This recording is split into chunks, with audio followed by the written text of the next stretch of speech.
पति पत्नी के लिए एक सबसे बड़ी सीख। शादी की वर्षगांठ की पूर्व संध्या पर पति पत्नी साथ में बैठे चाय की चुस्कियां ले रहे थे। संसार की दृष्टि में वो एक आदर्श युगल था।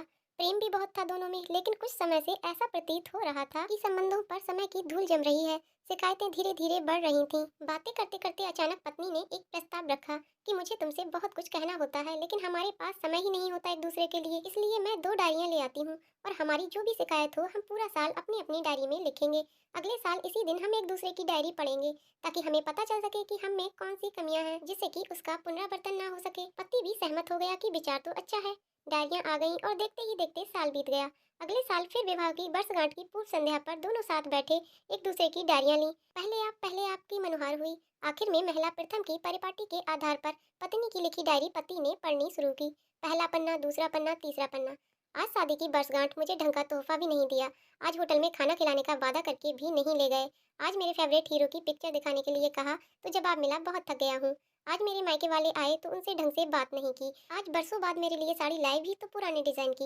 ऐसी अनेक रोज रोज की छोटी छोटी फरियादें लिखी हुई थी। पढ़कर पति की आंखों में आंसू आ गए। पूरा पढ़कर पति ने कहा कि मुझे पता ही नहीं था मेरी गलतियों का। मैं ध्यान रखूंगा कि आगे से इनकी पुनरावृत्ति ना हो।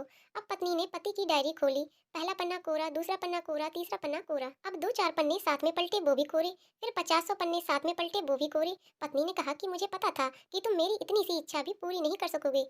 मैंने पूरा साल इतनी मेहनत से तुम्हारी सारी कमियां लिखी ताकि तुम उन्हें सुधार सको, और तुमसे इतना सा भी नहीं हुआ। पति मुस्कुराया और कहा, मैंने सब कुछ अंतिम पृष्ठ पर लिख दिया है। पत्नी ने उत्सुकता से अंतिम पृष्ठ खोला।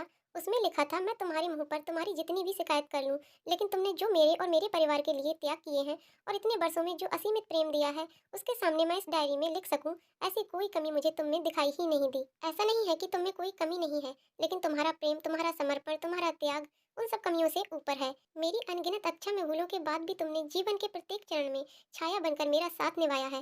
अब अपनी ही छाया में कोई दोस्त कैसे दिखाई दे मुझे। अब रोने की बारी पत्नी की थी। उसने पति के हाथ से अपनी डायरी लेकर दोनों डायरियां अग्नि में सुहा कर दी, और साथ ही सारे गिले शिकवे भी। फिर से उनका जीवन एक नव परिणित युगल की भांति प्रेम से महक उठा। जब जवानी का सूर्य अस्ताचल की ओर प्रयाण शुरू कर दे, तब हम एक दूसरे की कमियां या गलतियां ढूंढने की बजाय अगर ये याद करें कि हमारे साथी ने हमारे लिए कितना त्याग किया है, उसने हमें कितना प्रेम दिया है, कैसे पग पग पर हमारा साथ दिया है, तो निश्चित ही जीवन में प्रेम फिर से पल्लवित हो जाएगा। दोस्तों, आपको कहानी कैसी लगी कमेंट करके जरूर बताइएगा। कहानी पसंद आई हो तो वीडियो को लाइक शेयर